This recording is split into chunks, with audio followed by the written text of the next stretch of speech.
Bonjour à tous, nous allons à présent travailler sur les menus déroulants. Donc nous avons dans la vidéo précédente placé une question fermée à réponse unique avec pas mal de modalités et une modalité autre. On posait la question: quelle est votre situation matrimoniale? Si jamais cette question n'est pas positionnée au bon endroit, il est tout à fait possible de la déplacer en faisant un cliquer-glisser sur les petits traits horizontaux là qui se trouvent sur la gauche. Si elle est bien placée, à ce moment-là, on va pouvoir rajouter juste après une nouvelle question qui va nous permettre de connaître les catégories socio-professionnelles. Et là, pour varier un petit peu, j'aimerais que nous ayons un menu déroulant.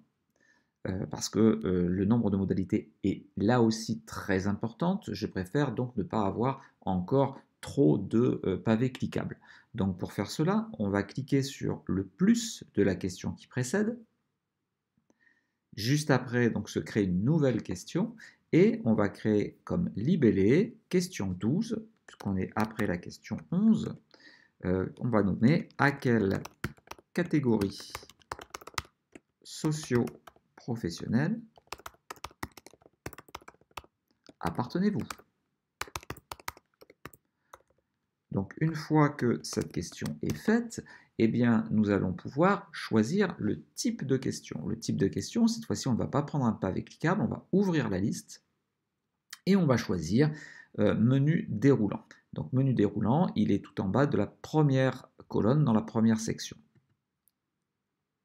Une fois que j'ai choisi le menu déroulant, eh bien, il me reste à saisir les différentes modalités de réponse.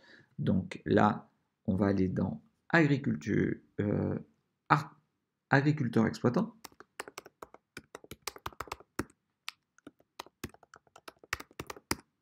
Première modalité. Deuxième modalité, artisan, virgule, commerçant et chef d'entreprise. Troisième modalité, professions intermédiaires.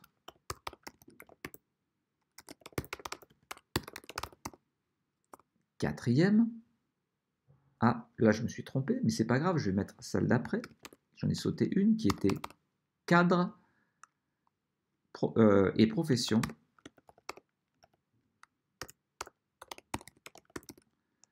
intellectuelles supérieures. Donc, comme vous voyez, j'ai mis celle-ci au mauvais endroit, puisqu'en fait, les cadres et professions, ils précèdent les professions intermédiaires. Donc, pour cette modalité, je vais cliquer sur les petits traits horizontaux et je vais les placer au-dessus, et ce qui me permet donc de déplacer une modalité et de réorganiser les modalités comme on le souhaite. Donc ensuite, j'ai les professions intermédiaires, puis nous avons les employés, puis nous avons les ouvriers, les retraités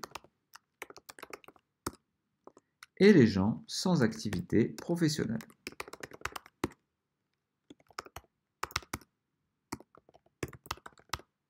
Voilà, donc nous avons listé les différentes CSP reconnues, puisqu'en fait, il s'agit d'un listing habituel. Donc je vais faire OK. Et nous avons donc, avec un aperçu, donc là pour l'instant vous voyez qu'il y a juste une petite liste déroulante, elle n'est pas réellement utilisable, donc on va tester pour voir ce que cela donne. On lance donc la version de test, hein, ça, bien entendu les données ne sont pas enregistrées, je fais suivant. Si jamais je fais suivant sur aimez-vous le chocolat, bien sûr, il me bloque parce que la question était obligatoire, donc je mets oui, je fais suivant. Les questions suivantes ne sont pas obligatoires, donc je ne vais pas répondre à la 11, je vais répondre directement à la 12. Vous voyez que là, j'ai une liste déroulante.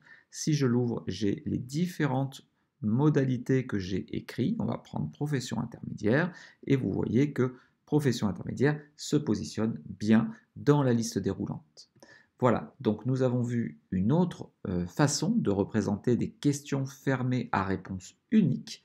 Nous attaquerons d'autres types de questions dans les vidéos suivantes. J'espère que cela vous a plu. Si c'est le cas, n'oubliez pas de liker la vidéo, de vous abonner et bien entendu de commenter ces vidéos pour que je sache ce qu'il vous manque comme cas particulier, comme usage particulier. À très bientôt.